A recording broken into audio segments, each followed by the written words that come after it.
Buen día, estamos con José de Chávez, quien es fundador y ahora investigador de Cooperación, un importante centro de análisis y pensamiento sobre especialmente los temas ambientales, los aspectos de minería, recursos naturales, ¿no?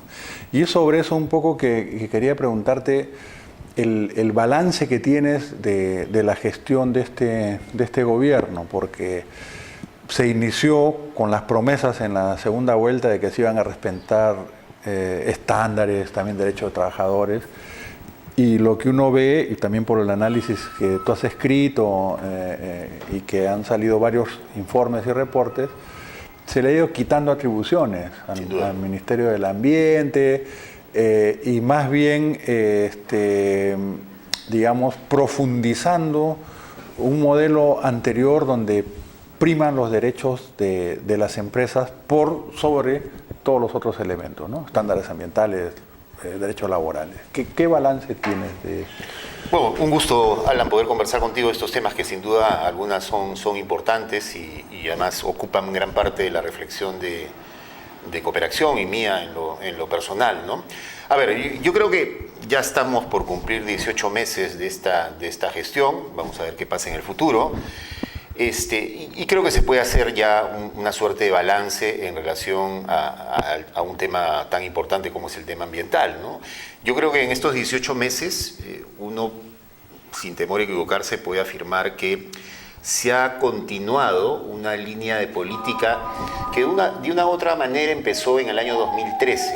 El año 2013 fue un año de punto de quiebre bien interesante porque, digamos, la economía ya se había comenzado a desacelerar. Y en el Perú se instaló una suerte de diagnóstico, un grupo de sectores instalaron una suerte de diagnóstico donde se planteaba que la desaceleración de la economía se debía a que en el Perú se habían implantado una serie de regulaciones ambientales, sociales, que éramos mucho más exigentes que incluso de países europeos, y que había una suerte de tramitología y permisología, que era lo que explicaba el menor crecimiento económico, ¿no? Ese es un discurso que vino de la CONFIEP, de varios, digamos, analistas que coinciden con este tipo de organismos internacionales. Por organismos internacionales, banco, ¿no? Y a partir de ese entonces se comenzaron a aprobar una serie de decretos supremos, se comenzaron a aprobar una serie de leyes, la más notable es la 30230, la famosa 30230, donde debilitó fuertemente, golpeó fuertemente la institucionalidad ambiental en el país, que, digamos, con todas sus debilidades, nos había costado mucho esfuerzo construir. Entonces, lo que uno ve, intentando responder a la pregunta, es que hay una continuidad desde ese momento con varios decretos supremos, con varias leyes, y que en este gobierno se han expresado en varios momentos y también en varias normas, ¿no? Toda la discusión que hubo hace algunos meses sobre la ley que buscaba proteger a las cuencas, bueno, provocó una reacción muy, pero muy fuerte de parte del empresariado. Fue un tema de discusión en el Perú-Min, casi en una lógica de desconocer la existencia de cabeceras de cuenca, no solamente en el Perú, sino en el mundo. Y eso ha continuado con la revisión de reglamentos de exploración minera que se va a hacer ya sin una serie de exigencias ambientales, estándares de calidad ambiental, sobre todo del aire, que fue un argumento para explicar por qué había fracasado la privatización o la venta, la transferencia del complejo metalúrgico del oro. Y es decir, mi punto central es que creo que hay una continuidad, y es una continuidad que está afectando fuertemente la institucionalidad ambiental, que era una institucionalidad que no había terminado de consolidarse, está siendo seriamente afectada.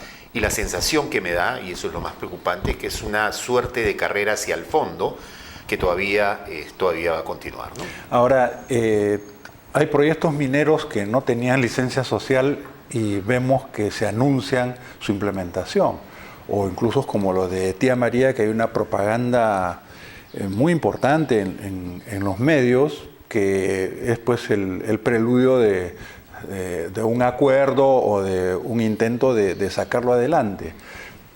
Tú señalabas en los análisis que lo más previsible es que pueda generarse un aumento de estos conflictos socioambientales que se han venido dando.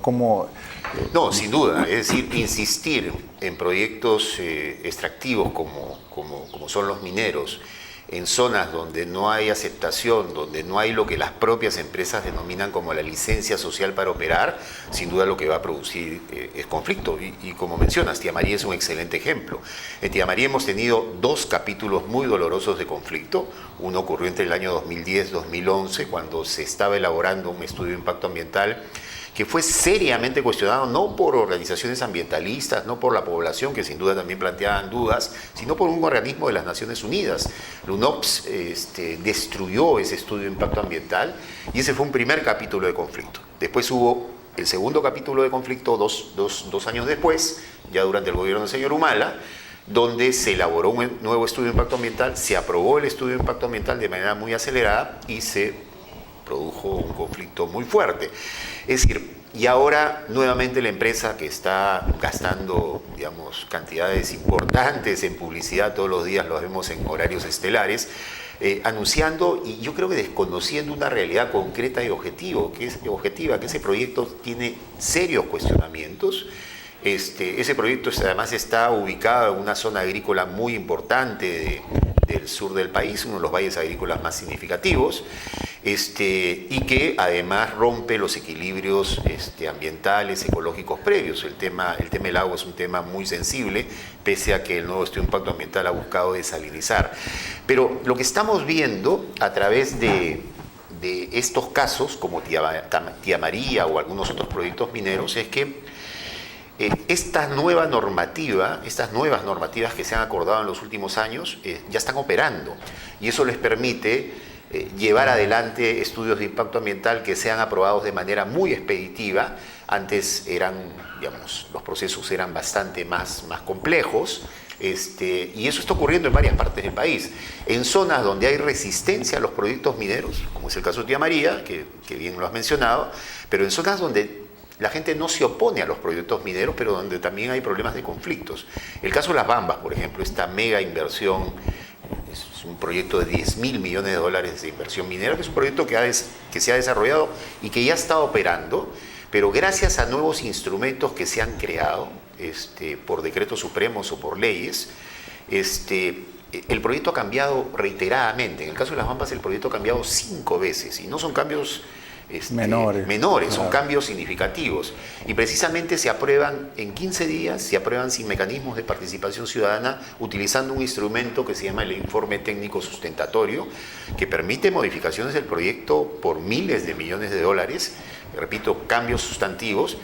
Y ahí se da una situación bien particular, porque, repito, ahí la población no se opone al proyecto minero, lo que se opone es, a que se tomen decisiones informando a la gente, que se tome decisiones con la población informada y donde las opiniones de la población puedan ser tomadas en cuenta, ¿no?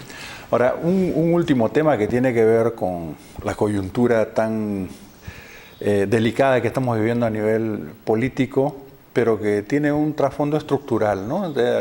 Los estudios de Durán, que han mostrado, digamos, el tema de la captura del Estado por poderes económicos, donde prácticamente ya no hay una intermediación y digamos, lo que típicamente debería ser un Estado, ¿no? Una suerte de árbitro entre intereses particulares y más bien buscar el bien común, totalmente perdido y más bien con un control directo, donde ya la diferencia entre lo público y lo privado prácticamente desaparece, ¿no? Y lo hemos visto también en la coyuntura actual con el jefe de Estado.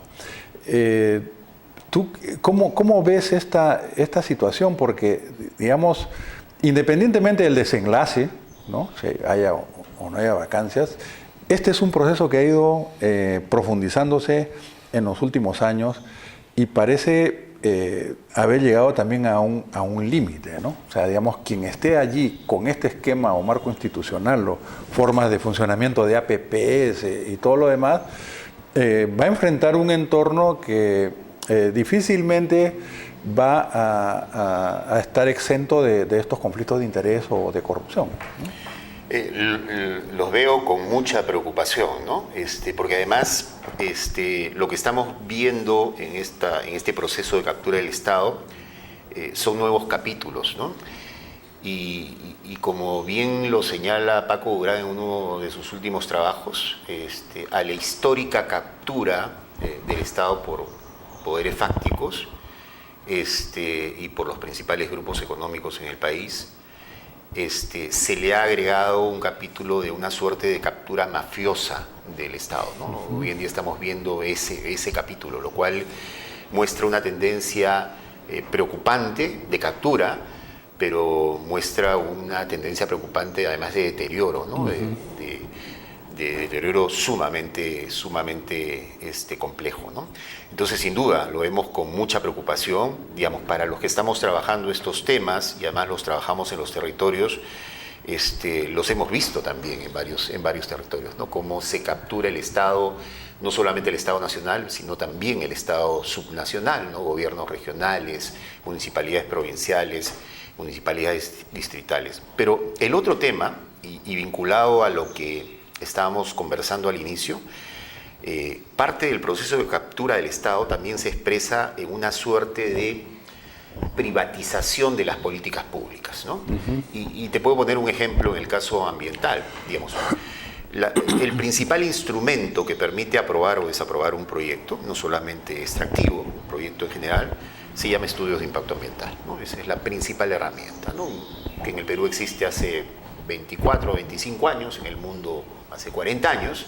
Bueno, esa herramienta, esa política pública, hoy en día es una herramienta controlada por los privados. Es una herramienta, es una política pública privatizada. El estudio de impacto ambiental es un estudio que, digamos, la empresa privada paga, contrata a una consultora privada para que le elabore el estudio de impacto ambiental, y durante los 2 años y medio de elaboración de ese estudio de impacto ambiental, básicamente se da una relación entre privados, ¿no? Y se hace un estudio de impacto ambiental, digamos, al pedido, ¿no?, de lo que la empresa necesita. Y es recién al final del proceso donde el Estado interviene, ¿no?, para aprobar o desaprobar el estudio de impacto ambiental. Casi siempre no hay ningún estudio de impacto ambiental de un proyecto importante, significativo, que haya sido desaprobado. La mayoría casi la totalidad son aprobados con algunas observaciones. Entonces, ese es un claro ejemplo que muestra cómo las políticas públicas se están privatizando peligrosamente, y podríamos sumar ejemplo tras ejemplo, ¿no? El pago, cuando se discutió en el Perú la posibilidad de colocar un impuesto a las sobreganancias mineras, bueno, ese impuesto a las sobreganancias mineras fue reemplazada por el óvulo minero, ¿no? Que era un mecanismo voluntario, y ahora hay todos los mecanismos de obras por impuestos. Es decir, yo creo que estamos frente a una, efectivamente, como mencionabas, una situación límite, donde un esquema, que es el esquema que se puso en marcha en los últimos 20, 25 años, ha llegado a versiones extremas, y yo creo que en el Perú tenemos que comenzar a reflexionar si de esa manera vamos a seguir operando. Yo creo que ese modelo claramente se ha agotado, ¿no? Y los síntomas que hoy en día estamos viendo de corrupción generalizada, creo que son un indicador de eso también, ¿no? Bueno, muchas gracias, José. Esperemos que esto se va a revertir, porque el Perú ha salido de situaciones mucho más críticas. Como decía Bazar, es más grande que sus problemas. Sin duda. Así que, pero implica la revisión del estado actual de cosas. Seguramente vamos a seguir conversando más adelante sobre esos temas. Con mucho gusto. Gracias. Y gracias por la invitación.